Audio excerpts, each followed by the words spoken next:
Handa si 2012 Miss Universe First Runner-up Janine Togono na sumayaw ng Gangnam Style para tumulong sa kampanya ng Department of Health kontra paputok. Paano naman kaya ipagdiriwang ni Janine ang Pasko? Alamin sa Star Bites, hati ni Kata Tibayan. Ang Pasko ang isa raw sa mga paboritong okasyon ni 2012 Miss Universe First Runner-up Janine Togono. Maliban sa mga regalo at masasarap na pagkain, tuwing Pasko raw kasi ang pagkakataong makasama niya ang mga mahal sa buhay. Nung kumpleto pa kami, yung family namin, yung mga tita ko, pupunta sila sa Bataan kasi malaki yung house doon, so kasya kaming lahat. Pupunta sila doon, tapos kakain lang kami, tapos may program, kunyari bubuksan ng gifts, isa-isa yung tatawagin, ganyan, from ganyan, masaya naman. Simple pero sobrang happy. Pero ngayong Pasko, hindi man daw niya makakasama ang ina't kapatid na kasalukuyang nasa Amerika, masaya pa rin daw si Janine na makasama niya ang kanyang mga kaalak at boyfriend na si JP Santos.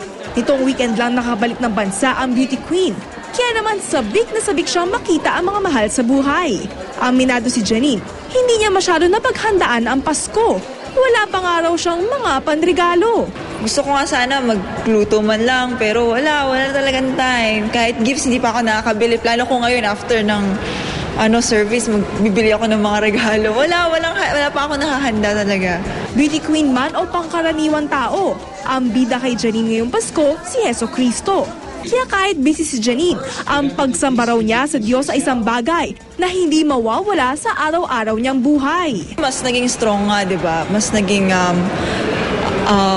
excited lalo, di ba, na pumunta and to worship with the congregation. Kasi I've been in Vegas for 2 weeks and ako lang mag-isa nag-worship dun sa kwarto ko, di ba? So, ngayon excited ako to worship with the group. Christmas wish naman ni Janine para sa mga Pilipino. Sana, despite sa mga tragedies na yung Pablo, di ba, na nararamdaman natin, sana let's stay strong and resilient. Let's not let nawawala yung faith natin kahit ano pang dumating sa napagsubok sa bansa natin. Samantala, handa naman si Janine na maging ambassador ng kampanya kontra paputok ng Department of Health. Handa rin daw siya makipag-Gangnam Style kasama si DOH Assistant Secretary Eric Tayag. Kata Tibayan, GMA News.